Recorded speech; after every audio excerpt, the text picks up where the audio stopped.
जय हिंद दोस्तों, वंदे मातरम। भारत ने किस तरीके से श्रीलंका की ऐसे आर्थिक बिगड़े हुए हालातों के समय में मदद करी है, ये किसी से भी छुपा नहीं है। और ऐसे में जो श्रीलंका के कई सारे पूर्व क्रिकेटर्स हैं, चाहे हम जयसूर्या की बात कर लें, महिला जयवर्धने की बात कर लें, इन सभी क्रिकेटर्स ने मुखर होकर भारत की खुल के तारीफ करी है। हालांकि जब वो लोग तारीफ कर रहे थे तब भारत देश के लिबरल्स और बुद्धिजीवी न जाने कौन से कोने में जाकर छुप गए थे, जो उन्होंने इन बातों की तरफ ध्यान नहीं दिया और बात को सुना नहीं।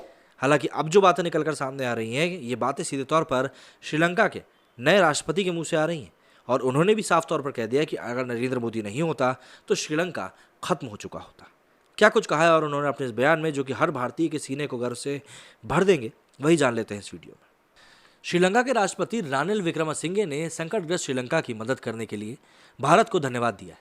उन्होंने बुधवार 3 अगस्त को कहा कि प्रधानमंत्री नरेंद्र मोदी के नेतृत्व में भारत ने गंभीर आर्थिक संकट से जूझ रहे उनके देश को जीवन की सांस प्रदान करी है।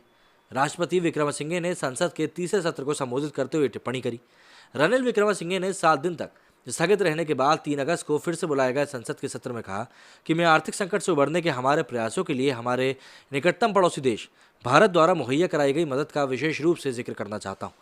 उन्होंने कहा कि प्रधानमंत्री नरेंद्र मोदी के नेतृत्व में भारत सरकार ने हमें जीवन की सांस दी है। मैं अपने और हमारे देश के लोगों की ओर से प्रधानमंत्री मोदी सरकार और भारत की जनता का आभार व्यक्त करता हूँ।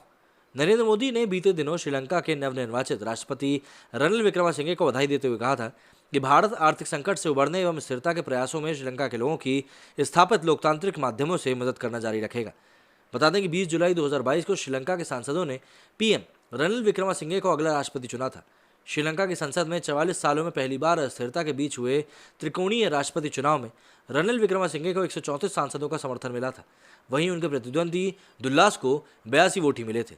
रनिल नवंबर 2024 तक पूर्णकालिक राष्ट्रपति भी रहेंगे।